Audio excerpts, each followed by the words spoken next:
Something came from Baltimore, Baltimore. Something came from Baltimore, Baltimore, Baltimore. Something came from Baltimore, Baltimore, Baltimore. Something came from Baltimore, Baltimore, Baltimore. Welcome to another edition of Something Came from Baltimore, and in this episode, we have the host of the BGKH show with Dominion and Epic. The BGKH show stands for Black, Gay, Kink, and Human, and these guys host a great fly-on-the-wall show on www.voxwav.com at 9:15 p.m. to 10:15 p.m. Eastern Standard Time. But if you miss the Wednesday show on Friday, it becomes available on YouTube. You just have to type in Vox Power 373 and then look for the show. It seems like a lot, but once you lock into the show, you are in the minds of Dominion and Epic, and it's an interesting place to be. I find that I agree on most of their opinions on pop culture, but I have an ear to the speaker when it comes to the kink part of the show. Disclaimer, this is an adult show with adult content and adult language, and this is for adults only. Here's a small sample of the show where Dominion is reminiscing about his recent trip to Wilton Manors in Fort Lauderdale. What happened, who got fucked, and who got on his nerves. He's talking foolishness because he talked about how, his strategy for, avoiding HIV was, one, he didn't get fucked, which, sure, okay. Even if I believe that. He also said he didn't swallow, which then our brother Volt, who works in infectious diseases, was like, well, most of, you're still swallowing pre-cum or getting pre-cum in your mouth. And he said he didn't swallow. He didn't say he said he didn't, it's not that he didn't let someone come in his mouth. Is that he didn't swallow. He was like, well, if you let them come in your mouth, you might as well swallow, because whatever you was going to get, you already got when you let the semen get in your mouth. So, you can come on. I was like, and then I'm like, so. What you gonna do? You come on back to. What you gonna do? We got a hot tub, lights, and everything. What you gonna do? Right, so we good.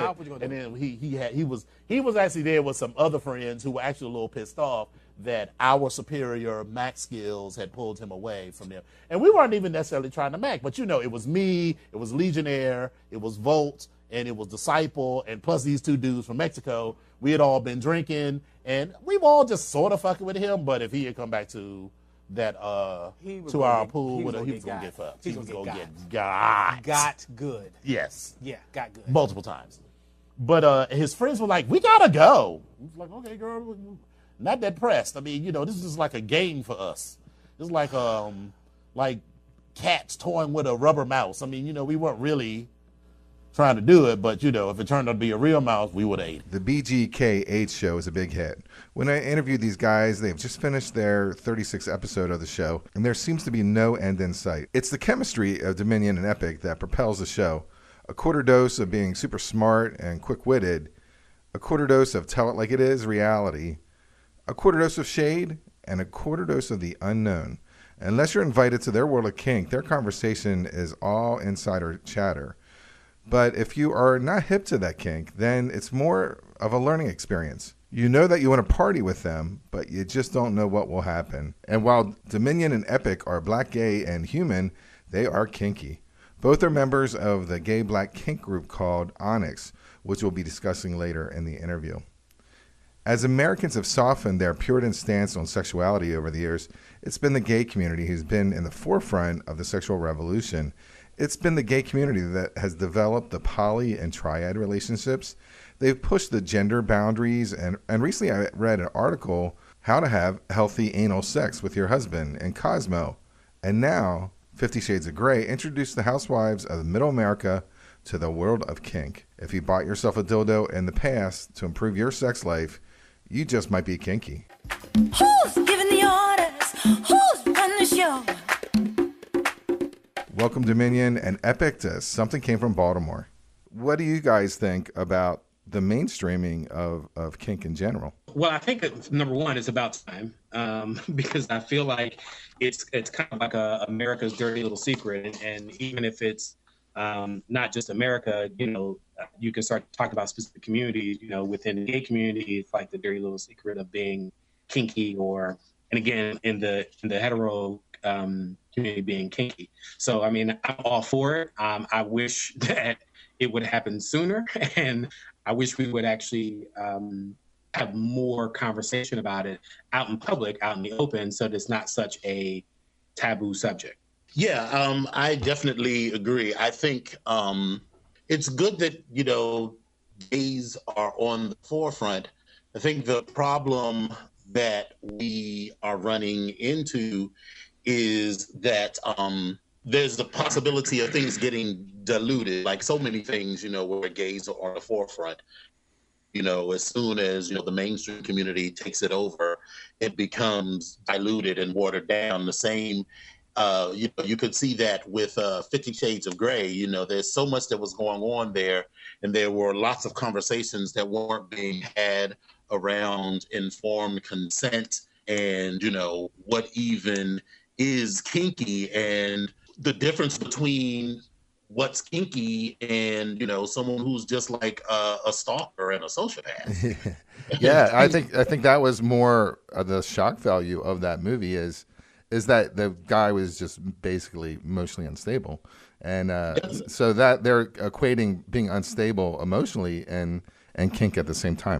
So first of all, I saw the movie, and I don't know what I'm happy I saw it or not, because again, just as the mentioned this diluting of things. I don't think he was emotionally unstable. I think he was actually someone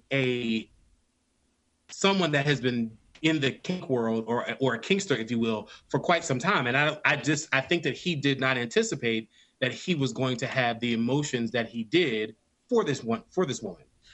So that's how I took that. Well, for me, I mean, he wasn't emotionally unstable in terms of he was crazy, but I think that they made an unfortunate connection between,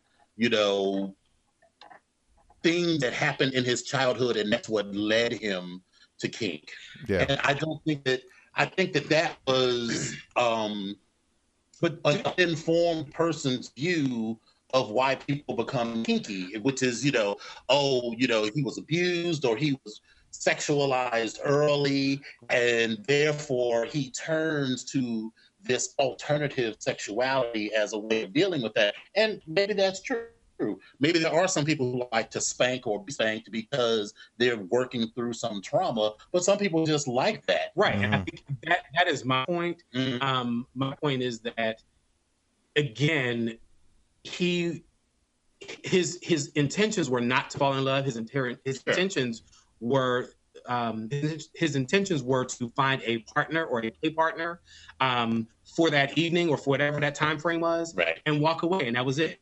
No strings attached, no heart, no emotions involved. That's just what it is. And unfortunately, or fortunately, there was an attachment, and it came on her side and also on his side. So I kind of do it a little bit differently. Mm-hmm. You're talking about mainstreaming gay culture. I mean, the first thing that came to my mind would be RuPaul's Drag Race, where the drag is now is very commercial, very very mainstream, very basically out of the hands of the gay community and into the public. So it's completely something completely different. Well, I think the interesting thing, I have very specific feelings about that because I think that is our fault. In this desire, or at least on the part of a significant fraction of the gay community, to feel accepted, mm-hmm, we started bringing non-gay people into gay spaces, and I'm speaking specifically of straight women. Mm-hmm. So, you look at the spots where we go to, and listen, I have nothing against straight women. My parents are straight. And listen, I had my best friend is straight. But you start thinking about the brunch spots that we used to go to, and it used to be nothing but a bunch of gays, right, kicking and cutting up, and then we started. We wanted to be accepted, so he started bringing your straight girlfriends, and they started coming. Next thing you know, after a few times of you coming with your straight girlfriend, then your girlfriend starts coming with her girlfriend, mm-hmm, then they start coming with their kids. or Yeah. with their husbands and boyfriends. Then they start coming with their kids. Next thing you know, they're looking at us crazy for having a conversation about anal sex. Well, they're trying to eat waffles, and I'm like, well, you shouldn't have brought your child to an all-you-can-drink brunch. I mean, I'm not bitter about it, but I think Just a little bit. I think Drag Race and things like that are, an extension of that. We wanted to be accepted and wanted to show people that we are just like everyone else, and I think it's completely fine. But so we started saying to our straight girlfriends, "Oh, we're going to this bar to watch RuPaul's Drag Race," or "I like this," or "I like that," and then they started getting involved in it, and I think that's fine. But anytime mainstream America gets involved in anything, it gets diluted and commercialized and blandified. I'm trying to think of a better word. That's CBS. Yes. It becomes CBS. It's been simplified and commercial. It's the Disneyfication of everything.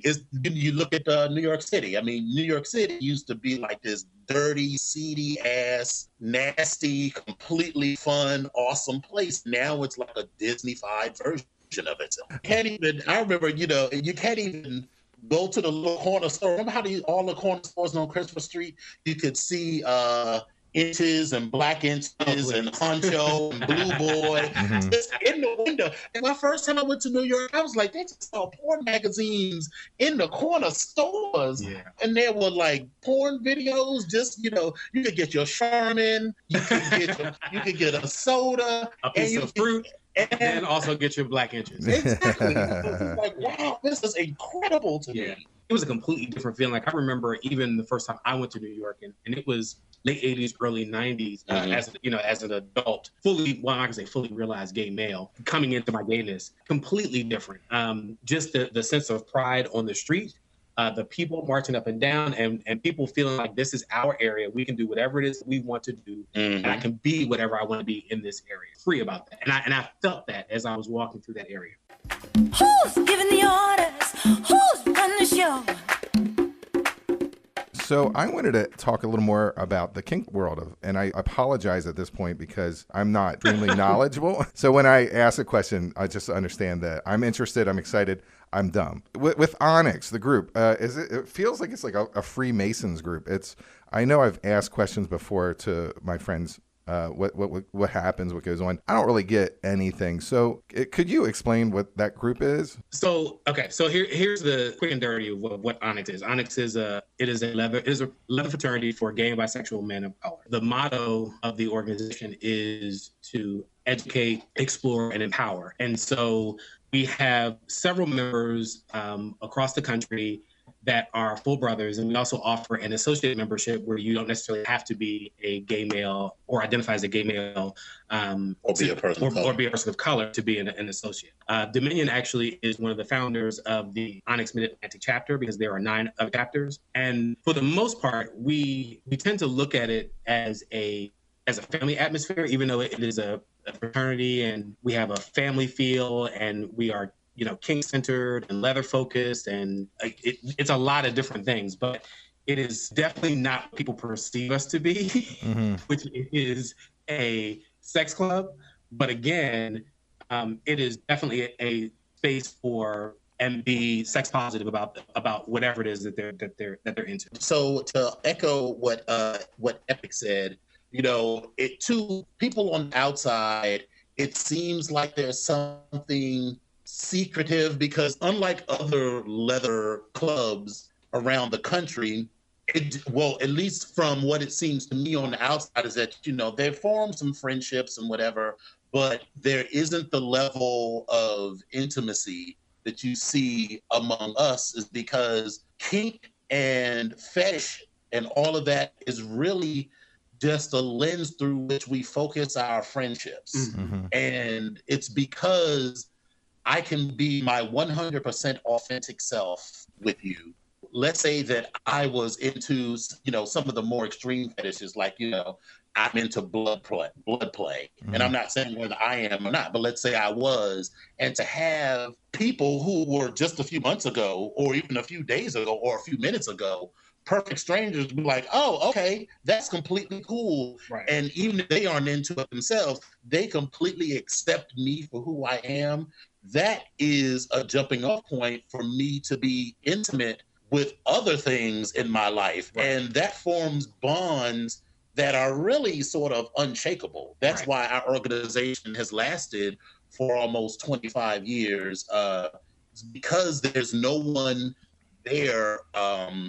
There's no one that can get between that, the depth of the friendships that we really that we form. And so that's our main thing, is we are family. Yeah. You know, some of us are more kinky than others. Some of us are real deep kink practitioners, but we do our best to treat everyone like family. And you know how it is in the gay community.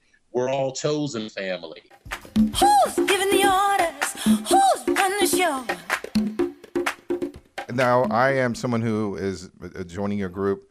I am someone who wants to express myself in a sexually positive way. So I basically say, you know, I want to be fisted. How does that happen, and who's going to help me get over the hurdle of exploring what that's like? So okay, so you have two people here that I'm deep into fisting. Yeah. Okay, so, good. So you can help me out. And I mean, you know, just like I was saying earlier about our motto and our fundamental purpose, if you will, is to educate, explore, and also empower. The thing is, you want to, when someone approaches you with that, you want to sit down and have a conversation with them. You want to kind of say, if you've taken that huge step where you said to someone, hey, this is what I'm interested in. Okay, well, great. Let's talk about that. And this is a part of the education process where you start talking about what it actually is, how it actually happens, what goes on, you know, what the risks are, what the benefits are, you know, you start talking about all these different types of things that go along with fisting. And then you have to go through the process of figuring out where they are, because after having a conversation, they may realize that I may not want to be fisted. Maybe I want to just do something else. Maybe I want to do like just some toy play, or maybe I want to do which toy play can be intense as it is as well. But I mean, again, it's a way to start the conversation to figure out where and how far you're going to go.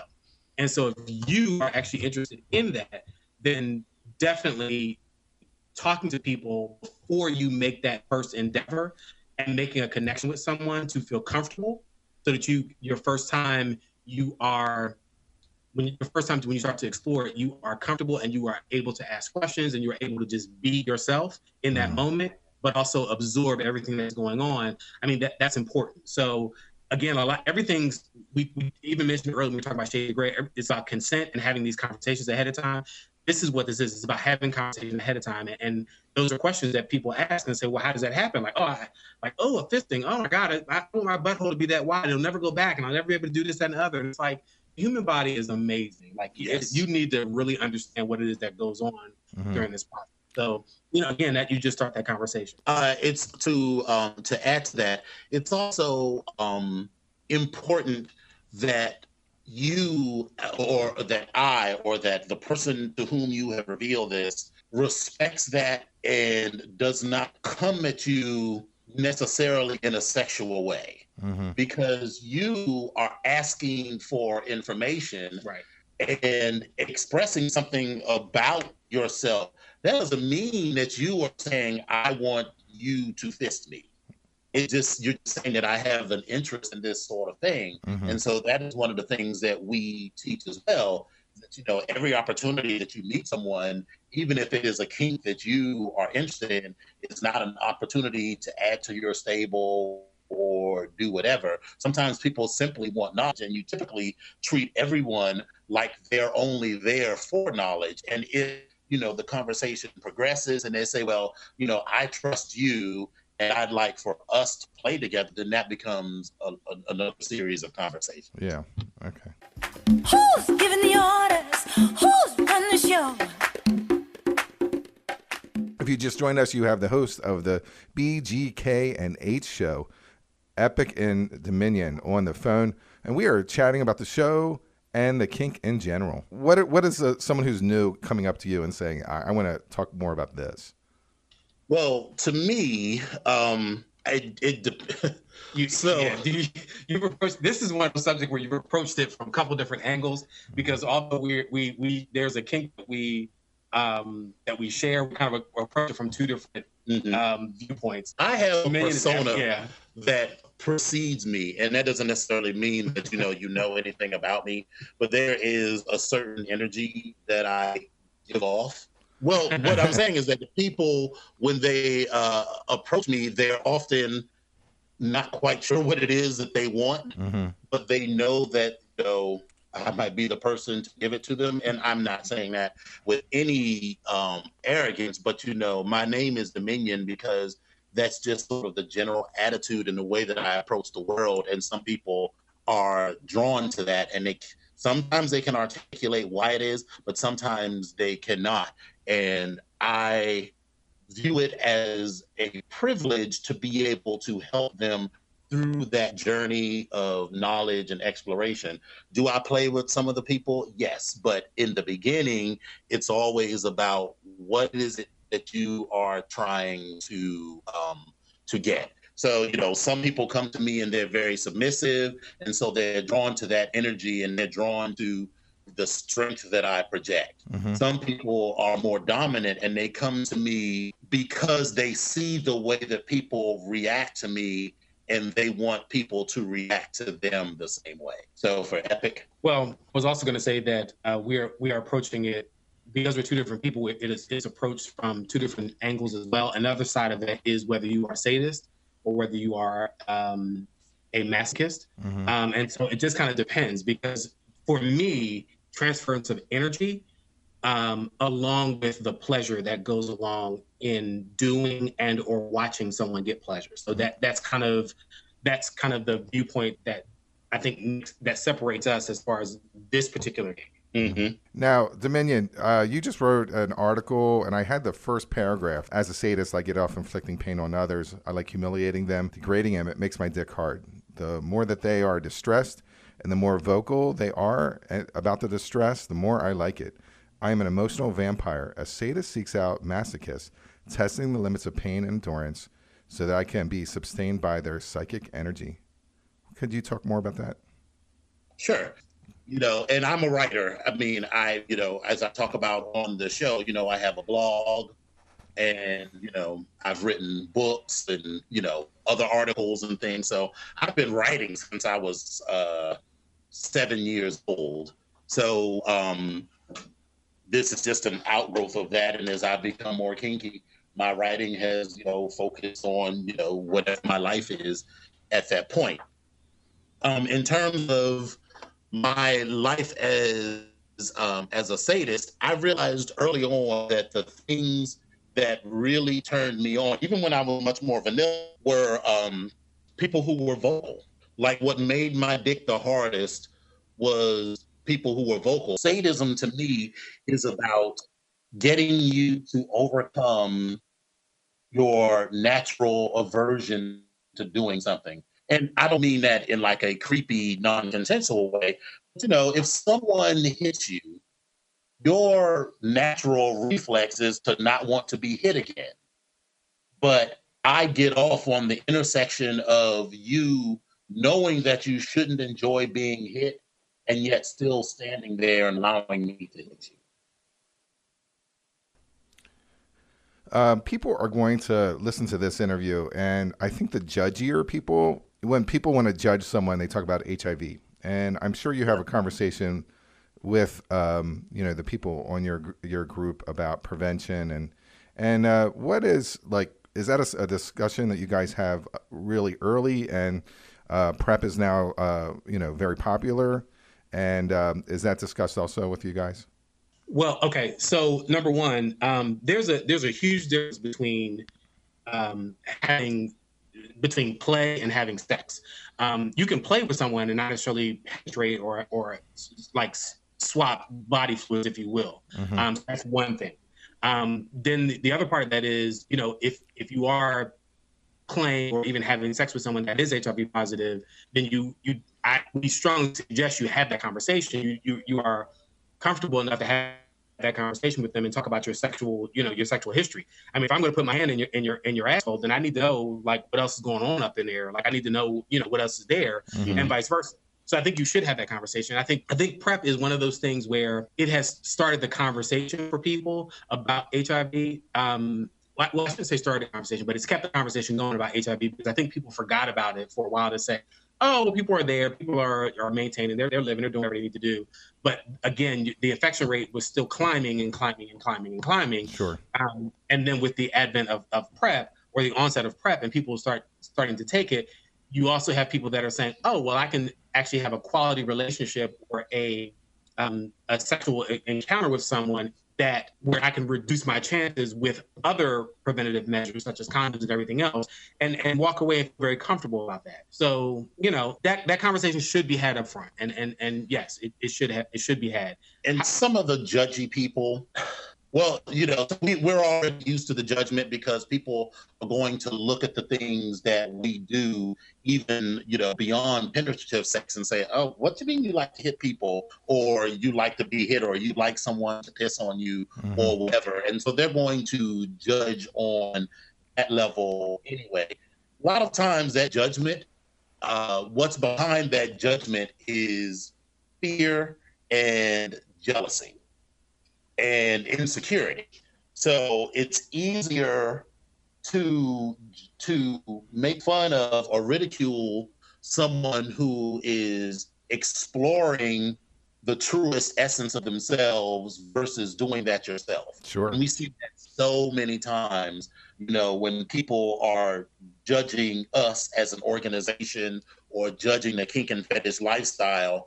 Secretly, a lot of times they'll want to hit you on the side and, well, I didn't want to talk about this in front of my boys, but, now that it's just me and you, I really do kind of like to be, well, no, listen, I'm not trying to out you, but you're not going to talk about me in front of my friends and expect I'm going to be cool with it. I mean, I'm not pressed for company. Yeah. I have plenty of dates. Right. My time is fully occupied. For both of you, we'll just start with Epic. What has kink done for you? What would you say help your well-being, or what has it done for you?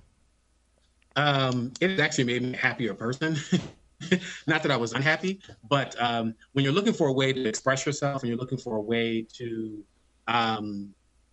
not hide the things that you like to do and be able to share those things with other people. So, for instance, as a kid, you let's just say you were into bike riding, and when you met other people that were into bike riding as a kid, it was like, oh my God, it was the best thing ever. So for me, that's what kink has done, because it has allowed me to meet these people and have people in my life that are just as kinky or even kinkier than I am, and it's made me happy. Like it is the happiest thing, and I've said it all the time about joining Onyx, it being the best decision I've ever made, and that's part of it. That's part of the reason why it's the best decision, because I'm just very happy with it. Dominion, but what has kink done for you? It has allowed me to be my most authentic self unapologetically. I had lived a lot of my life to please others and try to mold myself to fit what other people needed from me.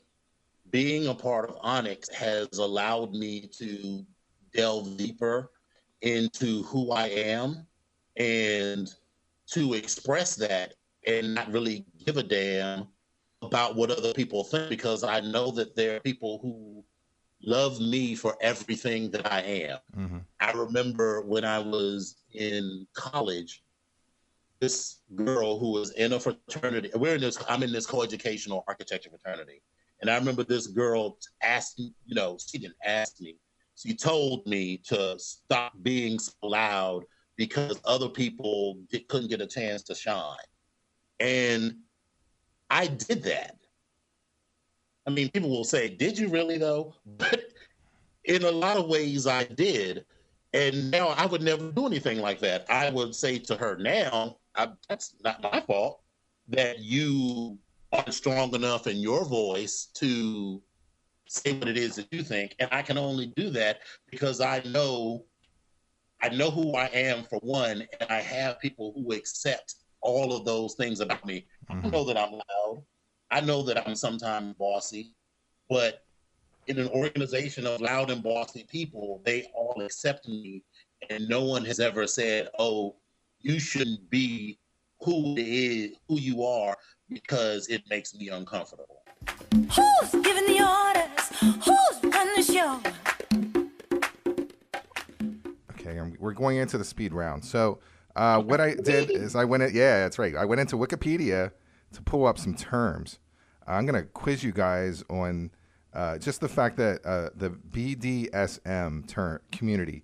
So bondage and discipline and dominance and submission, are they two different things? Yes, bondage. You said bondage and discipline and dominance and submission. So bondage is an activity. Okay. Submission is a state of mind.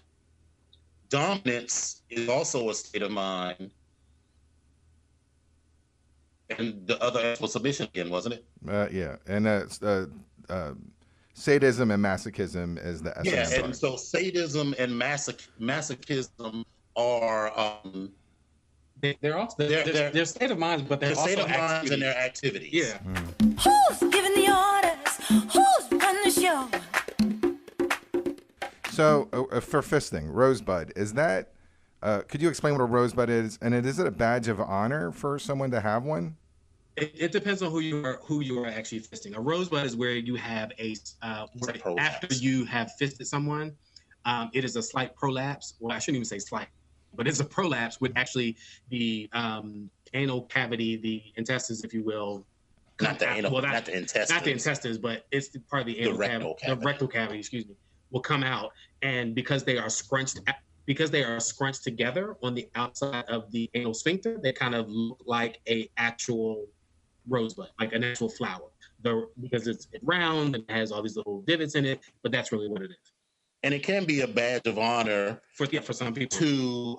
It means that you've done, for me at least, it means that I've done a good job of taking them to a place to get there. Because if you've gotten a rosebud, then you probably had a pretty good time in the session of either fisting or toys that we've done. Who's giving the orders? Who's running the show? Now, I've listened to you in the word shady bitch. It's not in the S&M diary, but I wrote it down like, I want to talk to you about shady bitch. What would you consider a shady bitch? Do we have enough time for that? Sure. Well, you have two on the line right now. Yes. I am not shady. I am cruelly observant. I'm just gonna call it facts are facts for me. I'm shady. I can be shady. I should say that. So what that means, to me, a shady person is someone who is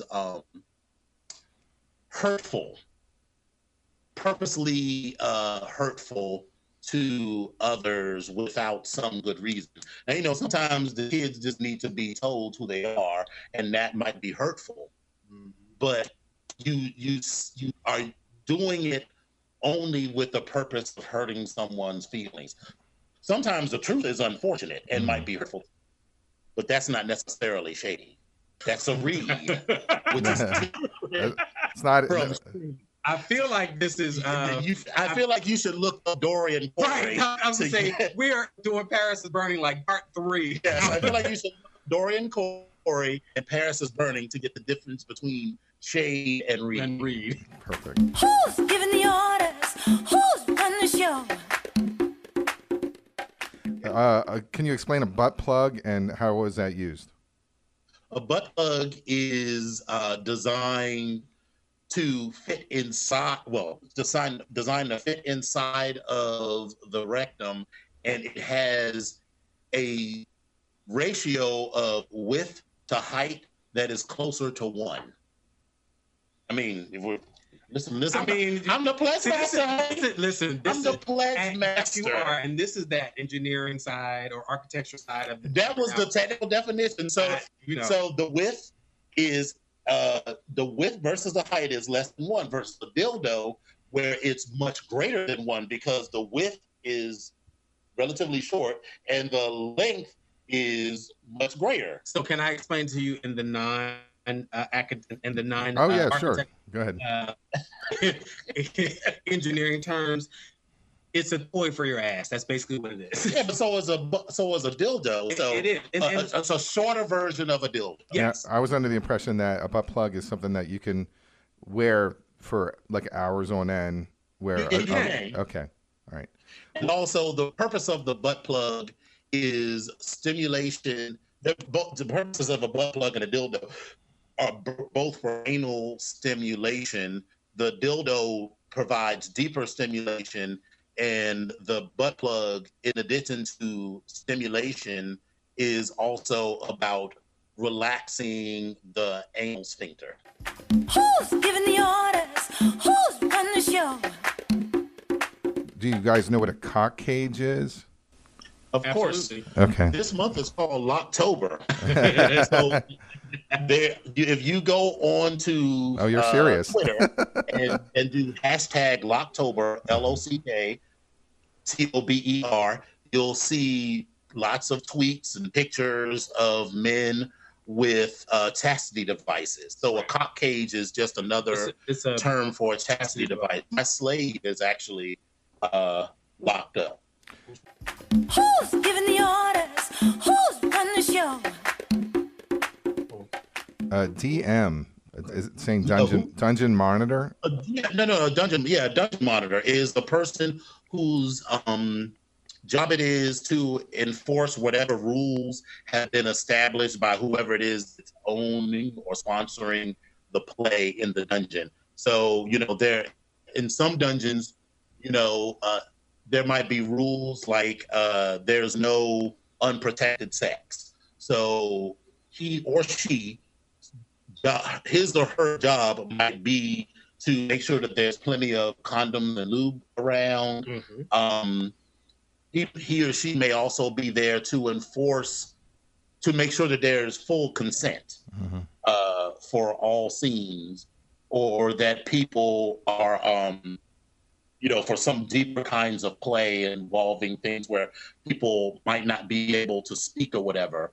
He or she might be there to be the advocate for those who can't speak for themselves for one reason or another. because they got something in their mouth. Because they got something in their mouth, or they're tied up or otherwise restrained, so they can't make, full use of all of their faculties at the moment. Who's giving the orders? Who's running the show? Edging. It says edge play. Edge play, yes. You can talk about that. So edging is basically that is hot. Mhm. Edging is basically it is prolonging the ejaculation or the orgasm, if you will. And it is literally what it sounds like. So you are literally getting that person excited and taking them all the way to that edge, but not allowing them to actually orgasm or ejaculate. Okay. But it's done in a manner where you are making it very it's very playful, and it's done in a manner it can be done in a manner in a BDSM relationship, or where it can be sadistic. It can be done in a very fun and playful way. So it just kind of depends, but that is basically what it is, and it can last. You can edge someone for quite some time, and so when you finally do allow them, or allow yourself, because sometimes you do it by yourself, to actually experience that orgasm or to ejaculate, some people talk about it as being the best thing ever. Who's giving the orders? Who's running the show? This one I've never heard of before. It's called figging. Figging is the insertion of typically a piece of ginger into the anal cavity. So, if you've ever bitten into a piece of raw ginger, you know that it can burn. Okay. So the anal tissue or the rectal tissues are sensitive to those sorts of things. So eventually the piece of ginger will start to cause a burning sensation. Feel the burn. Feel the burn. So was it to numb that area, or is that for the burn to feel it? Is it more torture, or? It is torture, but some people enjoy that torture. So you might do it to someone or have it done to you for purposes of actual punishment. And like punishment in a play term, because these are all games, no one's actually being punished, Sure. You're not a child, and even you shouldn't punish children, but it's not everyone agrees to on some level that this is cool to do for you to stick this piece of ginger in my ass. And so it causes discomfort, and that is part of the game. Who's giving the orders? Who's running the show? Harem. Oh, a harem is, just when you have You have a multiple stable. you have multiple people with whom you play regularly. And I call that a stable. Is that not the same? Well, some people call it a stable. Harem is really more, it's derived from, Middle Eastern Well, yeah. terms, and it's typically referring to a man who has a number of women with whom he plays regularly. And that he also, if you're really talking about a real harem, not only does the man play with them regularly, but he has control is the wrong word, but he has responsibility for them, because typically he's married to these women or he's had children by them. So he has responsibilities for keeping those women safe. But if we extend to a larger kink thing, it's a person who has some sort of regular sexual contact with a group of other people, and they all recognize that group dynamic. Who's giving the orders? Who's running the show? Trade. What does trade mean? Trade. It's like the unicorn of the gays, if you will, a mythical creature that. Trade, yeah. So trade is. But it can be several different things. Yeah, trade can be the cutie on the corner that you would mind giving it to or giving it up to. Right. Trade can also be a derogatory term, meaning that he's a person, he or she is a person of lesser value. Like, that ain't nothing but a trade. or and that's derogatory. Like, do you see that trade over there in the corner? Like, bitch, Right. get into it. Trade is also a slang term for penis or dick. It is very old, and it is probably one of the first words that I actually learned besides conflama. But it's one of those terms that has taken on multi meanings or several different meanings, and over the years, I feel like it's being used more. Who's giving the orders? Who's running the show? Thank you, Dominion and Epic, for joining me on Something Came from Baltimore. It was so nice to have you guys today, and I really appreciate talking to me. Hey, thanks for having us. It was a pleasure. I appreciate you guys doing it. I feel like we just scratched the surface. There's so much more to talk about, but you guys were really open and honest, and were able to, just speak your mind, and it's awesome. I think people will be glued to the radio or wherever they're listening to it. Who's giving the orders? Who's running the show? Could you guys explain to the audience, we're going to wind down pretty soon, just on how they can get a hold of you guys and listen to your show? So for Onyx, let's start with Onyx. So you can reach Onyx at our website, which is www.onyxma.com. And if you have specific questions, you can email us at info@onyxma.com. For me personally, you can reach me on Twitter and Instagram at Dom Onyx. That's at DOMONYX. On Facebook, just look for Dominion Onyx. That's DOMINIONONYX. And you can also go to my website, which is www.domonyx.com. And so for me, you can reach me on Facebook if you do a search for Epic Onyx, EPIC Onyx. You can also reach me on Instagram as I am Epic Onyx, I am Epic Onyx. And then also you can reach me on Twitter as well, Epic Onyx 1. So that's Epic Onyx and the number 1.